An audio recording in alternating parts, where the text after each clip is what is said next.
Hello and வணக்கம் everyone. இன்றைக்கி ஒரு ஃபேமிலி ட்ரெடிஷ்னல் ரெசிபி அடை எப்படி பண்ணுறதுன்னு பார்க்க போகிறோம். இந்த ரெசிபி ரொம்ப கிறிஸ்பியாகவும் டேஸ்டியாகவும் வரும். ஏன்னா இதில் ரைஸ் அண்ட் தால்ஸ் யூஸ் பண்ணி பண்ண போகிறோம். So let's get started.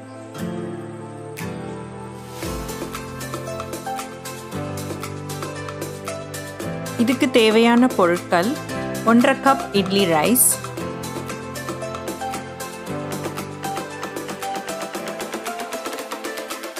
1/2 cup கடலைப்பருப்பு,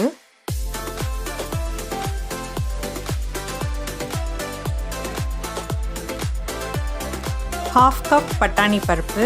இந்த பட்டாணி பருப்பு சேர்க்கறனால நம்ம அடை இன்னும் கூடுதல் கிறிஸ்பியாக வரும்.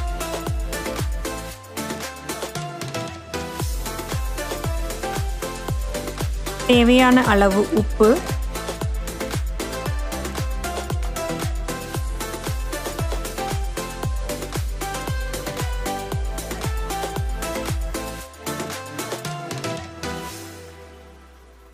turmeric and chili powder.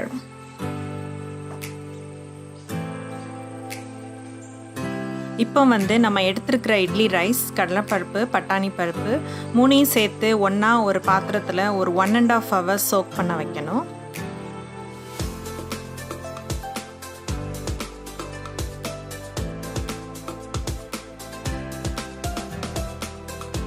இப்போ நம்ம சோக் பண்ண ரைஸ் அண்ட் தால்ஸ் எல்லாம் சேர்த்து கிரைண்ட் பண்ணணும். இதுக்கு நீங்கள் பிளெண்டர் யூஸ் பண்ணிக்கலாம், இல்லைன்னா நீங்கள் வெட் கிரைண்டர் யூஸ் பண்ணிக்கலாம். நான் வெட் கிரைண்டர் யூஸ் பண்ணியிருக்கிறேன். அதுக்கப்புறம் இது ஒரு 20 minutes கிரைண்ட் பண்ணால் போதும். இந்த பேட்டர் ரொம்ப ஸ்மூத் பேட்டராக இருக்கக்கூடாது, ஒரு கோர்ஸ் பேட்டராக தான் இதை தயார் பண்ணணும். நீங்கள் ரெட் சில்லி பவுடர் யூஸ் பண்ண வேண்டாம்னா நீங்கள் ஹோல் ரெட் சில்லியும் யூஸ் பண்ணலாம். இதில் ஒரு முக்கியமான டிப் என்னென்னா, நீங்கள் கிரைண்டர் யூஸ் பண்ணும்போது ஹோல் ரெட் சில்லி இதில் போட்டு அரைக்க முடியாது, ஏன்னா அது நல்லா அரைக்காது இதில். ஆனால் நீங்கள் பிளெண்டர் யூஸ் பண்ணும்போது நீங்கள் ஹோல் ரெட் சில்லி போட்டு நீங்கள் உங்கள் ஸ்பைசிக்கு ஏற்ற மாதிரி தேவையான அளவு போட்டு அரைச்சிக்கலாம்.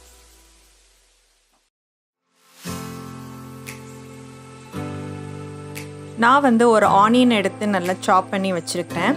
இது நம்ம அடைக்கு ஒரு சீசனிங் பண்ணுறதுக்காண்டி தயார் பண்ணி வைக்கணும்.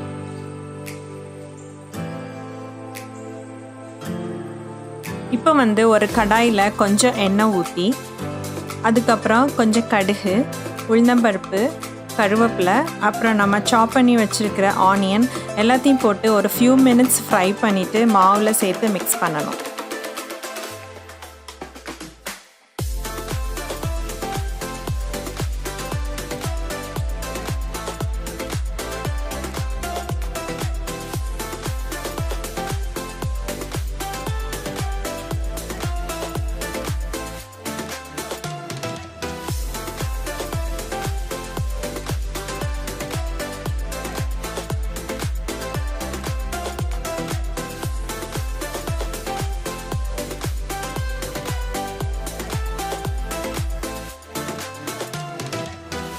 நம்ம அரைச்சி வச்ச மாவில் டர்மரிக்கு, அப்புறம் ரெட் சில்லி, சால்ட், அதுக்கப்புறம் நம்ம காயப்பொடியும் கொஞ்சம் சேர்த்து நல்லா மிக்ஸ் பண்ணிவிட்டு, அதுக்கப்புறம் நம்ம ஃப்ரை பண்ணி வச்சுருந்த ஆனியன் சீசனிங் எல்லாத்தையும் சேர்த்து நல்லா மிக்ஸ் பண்ணி விடணும்.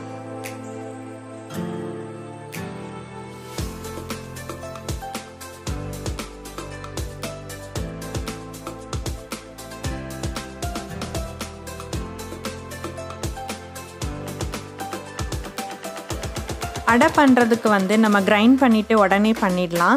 இதுக்கு ஃபெர்மெண்டேஷன் எதுவுமே தேவையில்லை. அந்த மாதிரி நம்ம மாவோட கலரும் பதமும் இந்த மாதிரி தான் நமக்கு இருக்கணும்.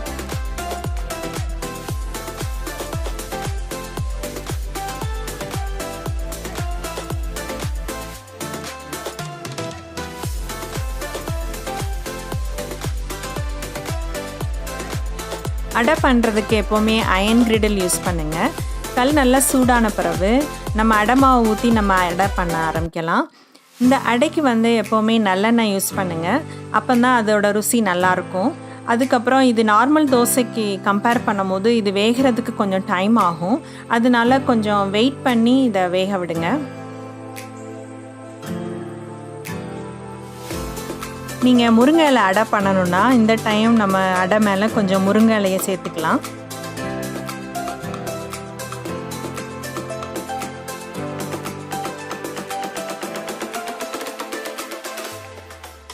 இப்போ பார்த்தீங்கன்னா ஒரு ப்ரௌன் கலர் நமக்கு தெரியுது.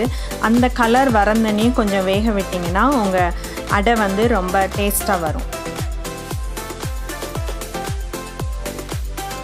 இந்த அடையில் வந்து நம்ம சேர்த்துருக்கிற சன்னா தால் அண்ட் எல்லோ ஸ்பிளிட் தால் மூலமாக நமக்கு protein and fibre nutritional values கிடைக்கும்.